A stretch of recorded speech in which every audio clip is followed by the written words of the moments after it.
श्री स्वामी समर्थ. स्वामी कृपेने तुमचा आजचा दिवस आनंदात जाऊ. होळीच्या आधीच या राशींचे दिवस बदलणार. शुक्र मालव्य राजयोगानं 2 मार्चपासून करिअर सुसाट, हातात पैसा खेळणार.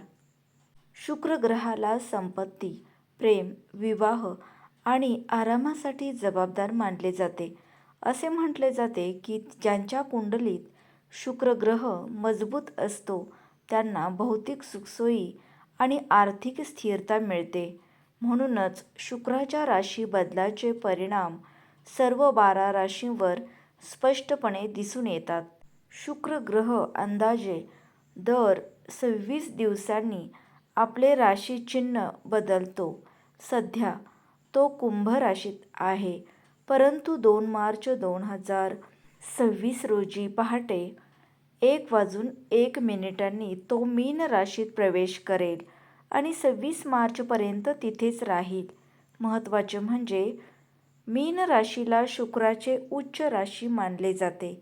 म्हणून येथे येऊन शुक्र मालव्य राजयोग निर्माण करेल, ज्याला लक्ष्मी योग असेही म्हणतात. लक्ष्मी योग कसा तयार होतो? जेव्हा शुक्र ग्रह त्याच्या उच्च राशीत मीन किंवा त्याच्या स्वतःच्या राशीत वृषभ आणि तूळ राशीमध्ये तसेच कुंडलीच्या मध्यस्थानी असतो तेव्हा लक्ष्मी योग तयार होतो. हा पंचमहापुरुष योगांमध्ये समाविष्ट आहे आणि व्यक्तीला धन, समृद्धी आणि आनंद प्रदान करतो. पहिली रास आहे मेष. मेष राशीसाठी हे संयोजन खूप फायदेशीर ठरू शकते. तुमची आर्थिक परिस्थिती मजबूत होईल. रखडलेले काम पुन्हा सुरू होऊ शकते. कामावर पदोन्नती किंवा पगारवाढ होण्याची दाट शक्यता आहे. व्यावसायिकांनाही चांगला नफा मिळू शकतो. प्रेम आणि वैवाहिक जीवनातही सकारात्मक बदल दिसून येतील. दुसरी रास आहे मिथुन.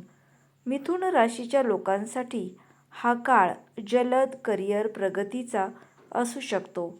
नेतृत्व गुणांमध्ये सुधारणा होईल. तुम्हाला मोठी जबाबदारी मिळू शकते. अभ्यास आणि उच्च शिक्षणासाठी हा काळ अनुकूल आहे. विशेषतः परदेशात शिक्षण घेण्याच्या योजना यशस्वी होऊ शकतात. गुंतवणुकीतून नफा मिळण्याची शक्यता देखील आहे. तिसरी रास आहे कर्क. या काळात कर्क राशीच्या लोकांना अनपेक्षित आर्थिक लाभ होऊ शकतो. अडकलेला निधी परत मिळण्याची शक्यता आहे. मालमत्तेशी संबंधित लाभ देखील शक्य आहेत. या काळात तुमचा कल अध्यात्माकडे असेल, ज्यामुळे तुमच्या मनाला शांती मिळेल. तुम्ही कुटुंब आणि मित्रांसोबत चांगला वेळ घालवाल. लग्नाचे प्रस्ताव तुमच्याकडे येऊ शकतात.